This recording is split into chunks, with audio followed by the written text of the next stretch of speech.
अक्सर औरतें अपने सर के बालों को लेकर परेशान रहती हैं कि उनके बाल झड़ते बहुत ज़्यादा हैं, कम होते जा रहे हैं और वो बहुत हल्के होते जा रहे हैं, या वो कंघी करती हैं, कंघे करते हैं तो वो बहुत से उनके बाल टूट रहे होते हैं, बाल लंबे नहीं होते हैं। तो उसके लिए वो जो डॉक्टर या कोई हकीम उनको जो तेल बता देता है, ऑयल बता देता है, उसका वो इस्तेमाल करने लगती हैं। तो आज मैं आप लोगों को एक वजीफ़ा बताऊँगा बालों को लंबा करने के ताल्लुक़ से। और सर के बाल अगर बहुत ज़्यादा झड़ते हैं तो उसके लिए अगर आप इंशाअल्लाह ताला इस वजीफ़े को करें तो इंशाअल्लाह आपके बालों को बड़ी क़ुव्वत इससे हासिल होगी। और ऑयल के ताल्लुक़ से मैं आपको बता दूं कि बहुत ज़्यादा ऑयल बदलना नहीं चाहिए। अगर कोई औरत ये करती है ना कि आज किसी ने बता दिया एक महीना हमने वो लगा लिया, फिर अगले महीने एक लगा लिया, इस तरह से बदल बदल के जो ख़वातीन ऑयल सर में लगाती हैं, तेल डालती हैं, तो इससे क्या होता है जो उसमें ऑयल में केमिकल होते हैं ना, वो अलग अलग केमिकल उसके फिर साइड इफ़ेक्ट बालों पर होना शुरू हो जाते हैं, जिसकी वजह से बाल बहुत कमज़ोर हो जाता है। बाल कमज़ोर होने की वजह से बाल फिर बहुत ज़्यादा झड़ता है।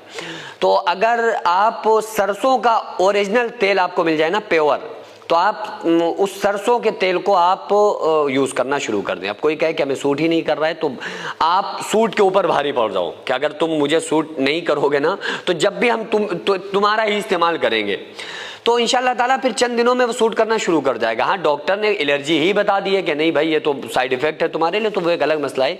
बहरहाल जो सबसे बेहतरीन तेल अगर कोई है ना जो विदाउट केमिकल है, कोई केमिकल उसमें मिला हुआ नहीं है, तो वो सरसों का तेल है। सरसों का तेल आप डालना शुरू करें और जो वजीफ़ा है वो वजीफ़ा आप बड़ी ध्यान से सुने। उस वजीफ़े को आप करें तो इंशाअल्लाह ताला आपके बाल लंबे और घने भी हो जाएंगे। और इंशाअल्लाह ताला अगर बहुत ज़्यादा आपके बाल टूटते हैं तो वो झड़ने से भी आपके बाल बचे रहेंगे इंशाल्लाह। आप जो भी ऑयल लगाते हैं, पहले तो मैंने आपको बताया कि बेहतर है कि आप वही ऑयल लगाएं जो सरसों का तेल होता है, पेवर अगर मिल जाए आपको तो या फिर आप जो भी लगाते हैं आप उस ऑयल को ले लें और रात में सोने से पहले आप 3 मरतबा औज़ु बिल्लाहि मिनश शैतानिर रजीम पढ़ें और उसके बाद 21 मरतबा मुसल्लमतुल ला शियता फ़ीहा, मुसल्लमतुल ला शियता फ़ीहा, ये सूरह बकरा की आयत है, पहले पारे की ये आयत है, ये 7वें रुकू के पास। तो आप देख लें उसमें मुसल्लमतुल ला शियता फ़ीहा, इसको आप 21 मरतबा पढ़ें और उस तेल के ऊपर, ऑयल के ऊपर दम कर दें और उस ऑयल को एक ही बार में इस्तेमाल करना है। यानी कि ये नहीं कि आप पूरी शीशी पे पढ़ लें या बहुत ज़्यादा तेल पे पढ़ लें फिर उसको आप रखा रहने दें, ऐसा ना करें।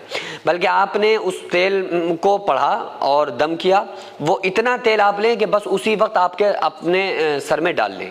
फिर अगले दिन नया तेल लेके फिर से पढ़ना है, फिर अगले दिन और पढ़ना है। 7 दिन इस अमल को करें, वरना 11 दिन करें। इंशाअल्लाह ताला बालों के अंदर एक अजीब कुव्वत आपके पैदा हो जाएगी।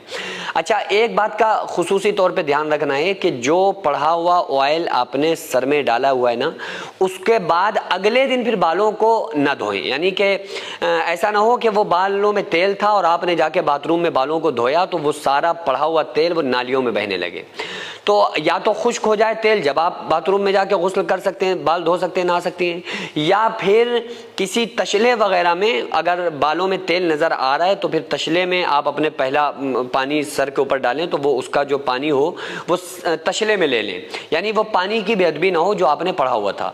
फिर उसको आप किसी छत पे या किसी गमले में, फुलवारी में या किसी जगह पर नाली के अलावा आप डलवा दें।